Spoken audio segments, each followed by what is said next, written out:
બનાસકાંઠાને મેઘરાજાએ બરાબરનું ગમડોર્યું। અનેક વિસ્તારોમાં જે રીતે વરસાદી માહોલ જામ્યો, સમગ્ર વિસ્તારમાં જળબંબાકાર જેવી પરિસ્થિતિ સર્જાઈ હતી। થરાદનું મુખ્ય બજાર વરસાદી પાણીમાં ડૂબી ગયું। છેલ્લા 3 દિવસથી સતત ધોધમાર વરસાદ વરસ્યો છે અને વરસાદી પાણી ત્યાં હજુ પણ ભરાયેલા જોવા મળી રહ્યા છે।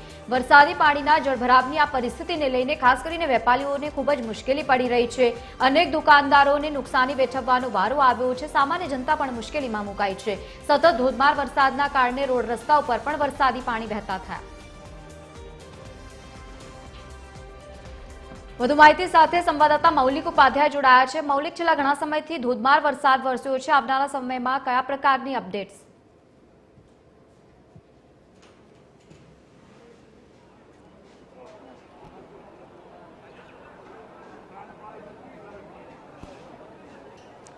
બિલકુલ લવલી, જે રીતે બનાસકાંઠામાં અનરાધાર વરસાદ છે તે વરસી રહ્યો છે અને તેના કારણે આ સ્થિતિ ખૂબ જ વિકટ બની હોય તે પ્રકારના દ્રશ્યો છે।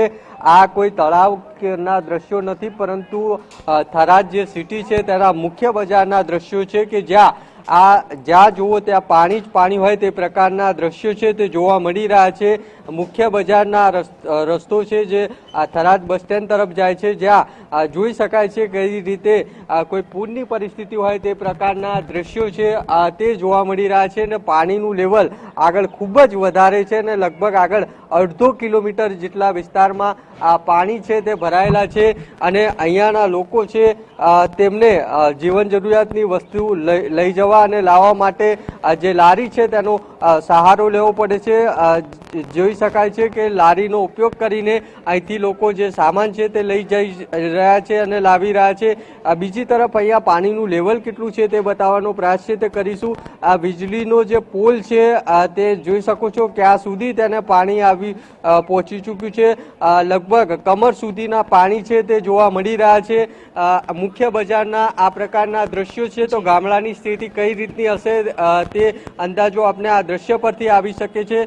મેં કહ્યું તેમ અહીંયા ટ્રેક્ટર સિવાય બીજો કોઈ અવર જવરનો રસ્તો નથી। સતત વરસાદ પડે ના કારણે વાહન વ્યવહાર સંપૂર્ણ ઠપ હોય તે પ્રકારની પરિસ્થિતિ અને આ રીતે હવે બજારમાંથી જે શાકભાજી સહિતની ચીજવસ્તુઓ છે તે લારીના સહારે છે તે લઈ જવામાં આવી રહી છે અને આ એક લારી તેમજ ટ્રેક્ટર છે તે અહીંના લોકો માટે સહારો બન્યો હોય તે પ્રકારના દ્રશ્યો છે તે જોવા મળી રહ્યા છે।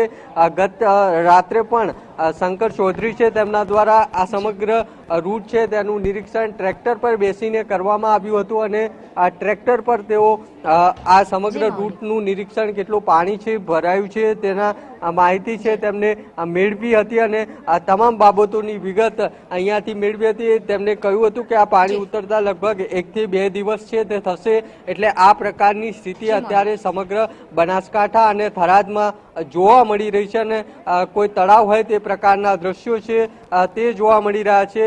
જે રીતે જોઈ શકાય છે કે જ્યાં જુઓ ત્યાં પાણી જ પાણી થરાદની બજારમાં અત્યારે જોવા મળી રહ્યા છે। લવલી, બિલકુલ મૌલિક, આભાર સમગ્ર માહિતી સાથે જોડાવા બદલ। તો વરસાદના કારણે જળબંબાકાર જેવી પરિસ્થિતિનું બનાસકાંઠામાં નિર્માણ થયું છે। છેલ્લા 3 દિવસથી ધોધમાર વરસાદ વરસી રહ્યો છે અને વેપારીઓ સહિત સામાન્ય જનતા પણ મુશ્કેલીમાં મુકાઈ છે।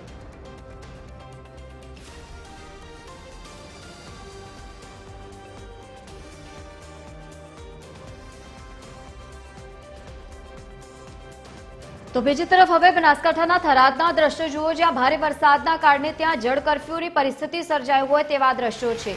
16 ઇંચ વરસાદ બાદ બનાસકાંઠા જિલ્લામાં સ્થિતિ કફોડી બની છે। વિધાનસભાના અધ્યક્ષ શંકર ચૌધરી થરાદની મુલાકાતે પહોંચ્યા। ભારે વરસાદ બાદ થરાદની સ્થિતિનો તેમના દ્વારા તાગ પણ મેળવવામાં આવ્યો છે। ટીવી 13 ગુજરાતીએ શંકર ચૌધરી સાથે ખાસ વાતચીત પણ કરી છે। જિલ્લા વહીવટી તંત્રની ટીમ કામે લાગી છે। સતત નજર રાખવામાં આવી રહી છે। મુખ્યમંત્રી પોતે સ્થિતિ ઉપર નજર રાખી રહ્યા છે। સમસ્યા મોટી છે પણ ટીમ કામે લાગી છે। સુઈગામમાં પણ જે રીતે વરસાદી પાણી ભરાયેલું છે તેને હટાવવા માટેની હવે પણ કામગીરી કરવામાં આવી રહી છે। લોકોની મદદ પણ કરાઈ રહી છે। જિલ્લા વહીવટી તંત્રની પૂરી ટીમ અને રાજ્ય સરકાર માનનીય મુખ્યમંત્રી શ્રી પોતે પણ ધ્યાન રાખી રહ્યા છે અને પૂરી ટીમ કામે લાગી છે।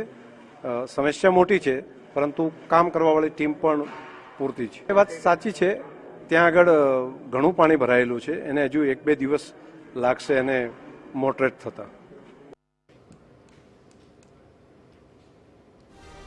તો બનાસકાંઠાના સુઈ ગામમાં 17 ઇંચ વરસાદી માહોલ જામ્યો અને ભાભર સુઈ ગામ હાઈવે પર વરસાદી પાણી વહી રહ્યા છે. જે રીતે આ દ્રશ્યો સામે આવ્યા છે, નદી વહેતી હોય તેવા દ્રશ્યો છે. હાઈવે ઉપર ઢીચણસમા સુધી પાણી ભરાતા વાહન વ્યવહાર સંપૂર્ણપણે ઠપ છે અને બીજી તરફ અનરાધાર વરસાદના કારણે ભાભરથી સુઈ ગામનો સંપર્ક પણ તૂટી ગયો છે. તંત્ર ન પહોંચ્યું, પરંતુ ટીવી 13 ગુજરાતી ત્યાં પહોંચીને પરિસ્થિતિ પર નજર રાખી પરિસ્થિતિ કયા પ્રકારની છે તે આપ લોકો સુધી પહોંચાડવા માટે ટીવી 13 ગુજરાતી ત્યાં પહોંચ્યું. ભાભર સુઈગામ હાઈવે પરના દ્રશ્યો સામે આવ્યા.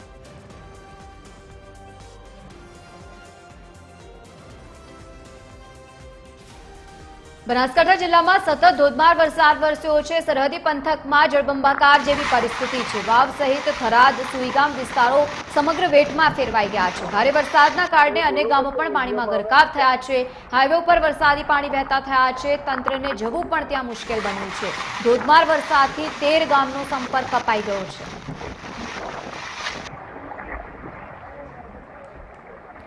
બનાસકાંઠામાં વરસાદે તારાજી સર્જી છે. ભારે વરસાદના કારણે બનાસકાંઠાના હાલ બેહાલ થયા છે. સુઈગામમાં 17 ઇંચ વરસાદથી જે રીતે આ દ્રશ્યો સામે આવ્યા છે, ગળાડૂબ પરિસ્થિતિનું નિર્માણ થયું છે. ભારે વરસાદથી રસ્તા ઉપર વાહનો ડૂબી ગયા છે. એસડીઆરએફની ટીમે સુઈગામમાં બચાવ કામગીરી હાથ ધરી છે. લોકોને સહી સલામત બહાર કાઢવા માટેની કામગીરી કરવામાં આવી.